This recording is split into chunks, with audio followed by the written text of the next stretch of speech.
ശാന്തിഗിരി ആശ്രമത്തിൽ പൂജിത പീഠം സമർപ്പണ ആഘോഷങ്ങൾക്ക് തുടക്കമായി. ശാന്തിഗിരി ആശ്രമം മുന്നോട്ട് വയ്ക്കുന്ന ആശയം ബഹുസ്വരതയാണെന്ന് കോൺഗ്രസ് നേതാവ് രമേശ് ചെന്നിത്തല പൊതുസമ്മേളനം ഉദ്ഘാടനം ചെയ്യുകയായിരുന്നു അദ്ദേഹം. മതാതീതമായ കാഴ്ചപ്പാടോടെ പ്രവർത്തിക്കുന്ന ആത്മീയ പ്രസ്ഥാനമാണ് ശാന്തിഗിരിയെന്നും രമേശ് ചെന്നിത്തല പറഞ്ഞു.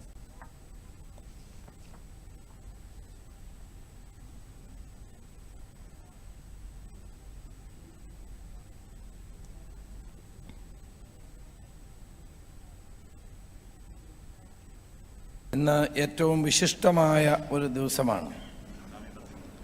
ശാന്തിഗിരി ആശ്രമത്തിൻ്റെ ചരിത്രത്തിലെ ഏറ്റവും അവിസ്മരണീയമായ ഒരു മുഹൂർത്തമായി ഞാനിതിനെ കാണുന്നു. കരുണാകര ഗുരുവിൻ്റെ വിശുദ്ധമായ ആ സന്ദേശം ലോകം മുഴുവൻ എത്തിക്കാനുള്ള പരിശ്രമമാണ് ഇന്ന് ഈ ആശ്രമത്തിലൂടെ നടന്നുകൊണ്ടിരിക്കുന്നത്. ഇത് രാജ്യത്തിൻ്റെ ആത്മീയതയായി നമുക്ക് കണക്കാക്കാൻ സാധിക്കുന്ന ഒന്നാണ്. ഇന്നത്തെ കാലഘട്ടത്തിൻ്റെ ഏറ്റവും വലിയ പ്രത്യേകത മാനവികതയിൽ ഊന്നി നിന്നുകൊണ്ടുള്ള സാഹോദര്യമാണ്.